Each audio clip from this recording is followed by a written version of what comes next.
Hello everybody, it's Stefan Joubert from the Stefan Joubert Guitar Academy, and in today's little video episode I'm going to speak about chords that beginners should know when learning to play the guitar.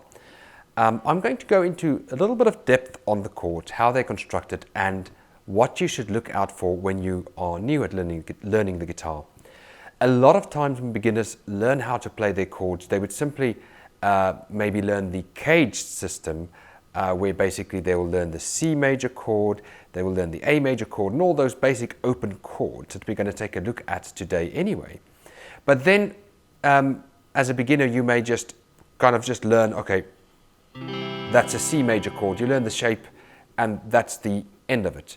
I want to go a bit deeper and help you to understand what you're actually playing, as well as how to manipulate that chord, for future purposes, for being able to play various types of songs and to build your knowledge of the instrument right from the beginning, instead of just relying on a shape without knowing what that shape means. So let us go together and let us look now at the various chords that you should know. So the first chord that we're going to take a look at today is going to be the E major chord. So I'm going to play the E major chord. Pretty simple chord. Easy to fret and easy to get to know. If you're just starting out, you may find it quite hard to form the chord. That's absolutely normal. You need to make sure that with this hand, you're arching over with your fingers and you're just pressing on the individual strings. You should also play the open strings to make sure that the sound is neat. So what I recommend if you're brand new at playing the guitars, do the following. Say and play the following when you play the E major chord. 1, 2, 6. String 1, 2, and 6 are the open strings. So play those ones first. And then what you can do is you can play the fretted notes after that. Strings 3, 4, 5. So hear that the sound is neat. And if you hear something like this, then you can make a few adjustments on this hand. What you may find is when you go back and play the open strings, you may hear this sort of thing. That means you need to arch over a bit more, come straight down. So like if these are the strings, really come straight down on the strings in order to get the sound. So then play the open strings again. And do the following, do the playing and saying. So you're going to do again string 1, 2, 6 to make sure that's clean. And then strings 3, 4 and 5. Okay, so that's basically how you make sure a chord is neat. So again, this is the E major chord. You can listen to the sound. What's important to memorize as well is the fact that the root notes are located on strings 1, strings 4 and 6. I call that string group 1, 4, 6. You must memorize where the root notes lie. The root is basically like the heart of the matter. It's like the root of a tree or the core thing. So you need to know when you play E major, you need to know where the E's are located. This will help you in the future for improvisation purposes. It can also help you by helping you to form different chords. For example, if I take the E on string 4, I raise that up a whole step, I can add a ninth or a second in there and I can get this following sound. That's an E add 9 chord. I could also do it on string 1. By knowing the root note is on string 1 of the E major chord, if I raise that up a whole step means 2 semitones, 1, 2, I can play the E major add 9 like this. So there I can use that knowledge then to form various chords. So you need to understand the internal structure of the chord. And if you get to know the internal structure of the chord, then it will be much easier for you to manipulate that. So you always want to make yourself like a Swiss Army knife when it comes to music. If you know what you're doing, you know where everything is, you can manipulate certain things in order to get different types of results. So it's very important to be able to do that. We'll go back to the E major again. And the next thing you should know is where are the thirds? Or the third in this case. And the third of the chord is the one that determines whether it's a major or a minor chord. So in the case of E major, we have E, G sharp, and B. E is the root, G sharp is the major third, and B is the perfect fifth. That is the construction of the chord.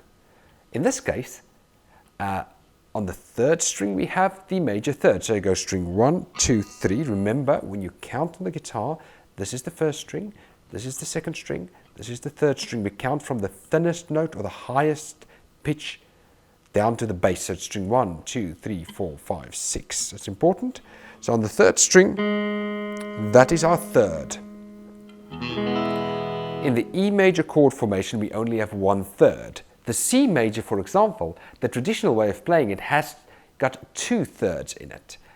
So when I play C major, I have 2/3. There's a doubling of the thirds. But in E major, we have a single third on the third string. Now, here is where it becomes amazing. If I take that third and I just move it back a half a step, I get a minor chord. So instead of the first fret, I let this note go back here to the open, and I get an E minor chord. It's a totally different atmosphere.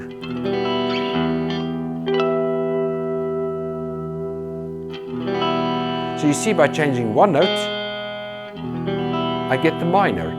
So now I've got my root notes on string 1, 4, 6, they stay there, and on string 3, I have my minor third.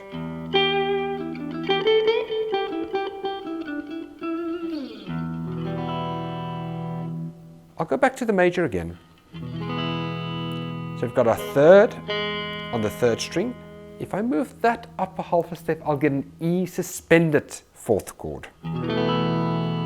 At this moment in time, the music is suspended. We don't know if it's a major or minor, and often that wants back to go and back and release into the third, usually the major third, so it's giving us a half step resolution. Beautiful sound.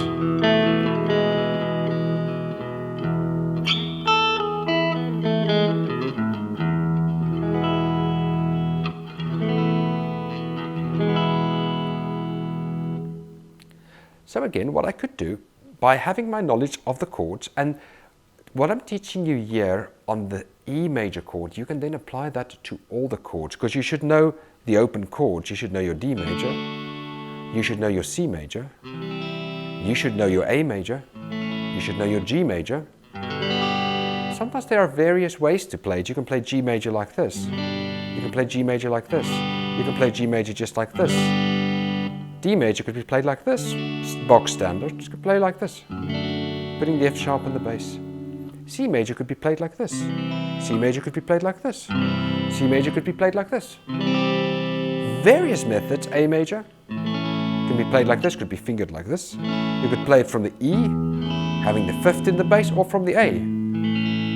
I'm going through quite a lot there, but what I'm trying to share with you is that you should know these open chords in quite a lot of detail if you want to excel at playing the guitar. Let's go back to the E major. So I'm playing the E major chord. The root notes lie on string 1, 4 and 6. Okay, 1, 4, 6 is position 1 on the guitar. You can always remember that. SG for string group 1, 4, 6 is position 1. If I play the chord, I'm going to take the third, which is on the third string, string 1, 2, 3, take it back a half a step. Then I'm going to use my knowledge of the 1, 4, 6 position to make a minor ninth chord. So I've got my root on 1, I've got the root on 4, I've got the root on 6. I'm not going to move the 6th root up because I want to have the root in the bass.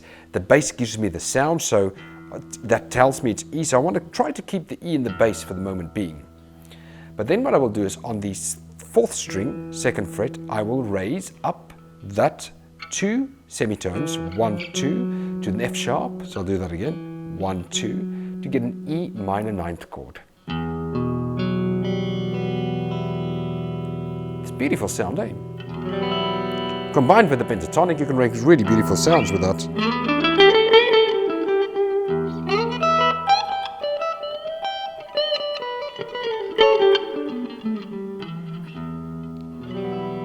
Really beautiful sounds there. Likewise, I can go take the 1st string and raise it up a whole step there. So, because this is also an E. This is an E on string 1, 4 and 6, remember? Those are the root notes. So if I raise up the 1st string, I can have the same E minor add 9 chord, just with a different voicing. I could even double it, but that's going to require a little bit of technique.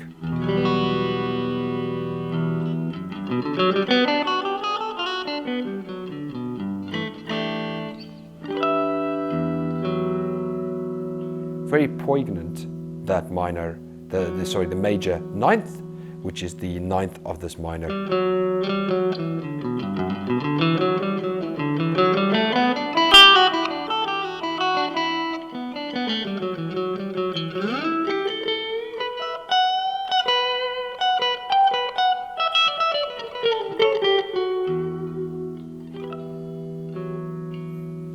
Okay, so that's what I can do with the E minor chord.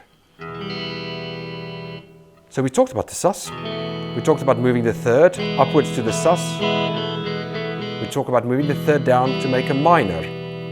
So that's what we can do with that. Now I'd just like to talk about the construction of the entire chord. I'm going to start from the sixth of the bass string down. We have a root, we have a perfect fifth. Now listen to the two together. You think of a big pillar of a beautiful, magnificent building. A root and a fifth is like a pillar. It keeps everything together. You can hear that there. That's why in rock music or metal we often have things like... You can make rhythms with that because that's like a strong structure. And then the next note is a major third. The next note is a perfect fifth. So we have a doubling there on string 2 and 5. And the next note is the root. You can always try to flatten the fifths, but remember we have two fifths, so you can't flatten both of them. It's going to be really hard. So if I flatten this one, I've got a major chord with a flat 5. It can be used in maybe a sort of grunge rock song.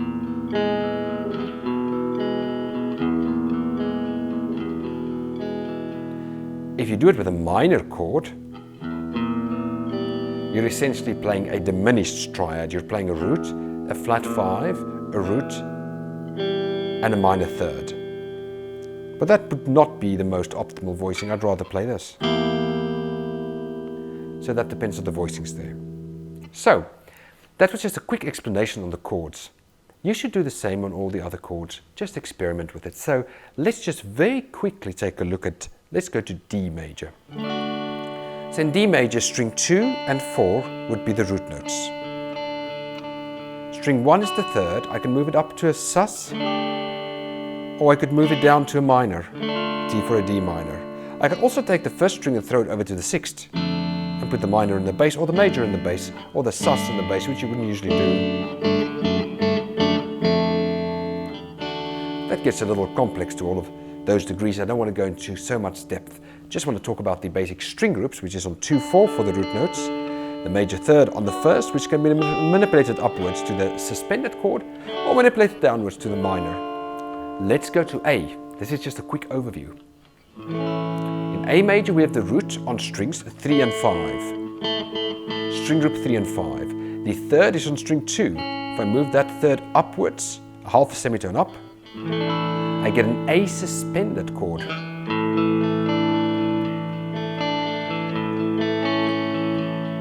Between the sus to the major.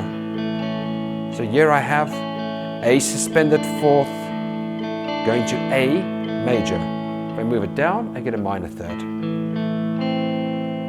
The root is on 2. If I move that up a whole step, I get the minor ninth. Or the A minor add ninth, A major add ninth. So you can experiment with that. Let's go to G major. Root notes are on string 1, 3, 6. That's where the roots are located. If I move a root up a whole step, I get an G add 9. Now, the G chord has got two thirds, a third on string 2 and a third on string 5. If I move them down, I can't move the one down. So what I would do if I played a minor is I would play this voicing, and I could take this note down a half a step, and I can get that as a minor chord. Not the easiest one to play, so not necessarily for beginners. I could also play that. For G minor, I could also play that. I could play that for G minor 9th, add 9.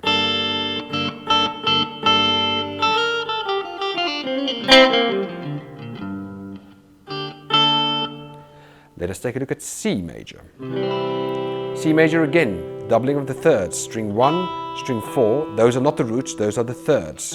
So that's difficult to manipulate. Let us talk about the root notes first. On string 2 and 5 we have our root notes, the root of the tree.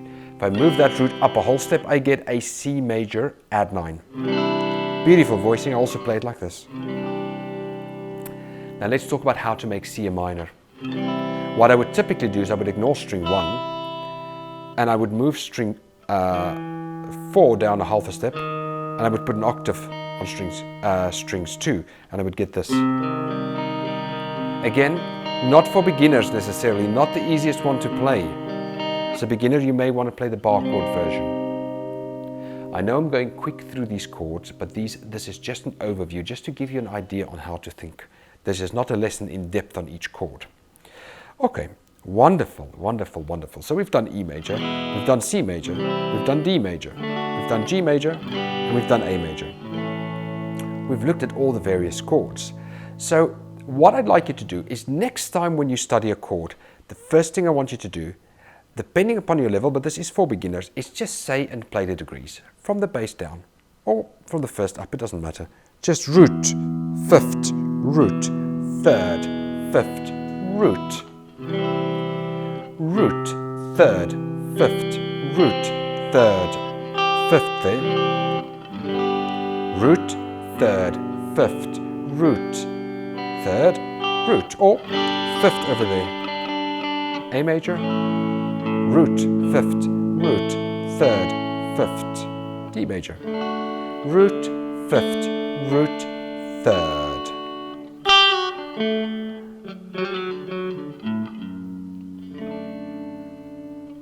So thank you so much for listening, and thank you for spending a bit of your time with me.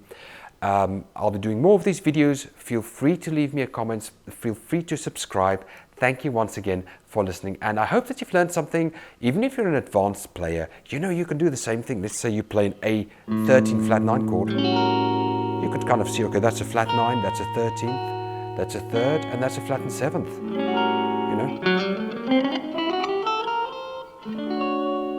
And you can just kind of say and play the different various degrees of the chords in order to internalize everything. So a little lesson there for everybody. Have a fantastic day, and thank you so much again for listening to me. Have a great day. Bye.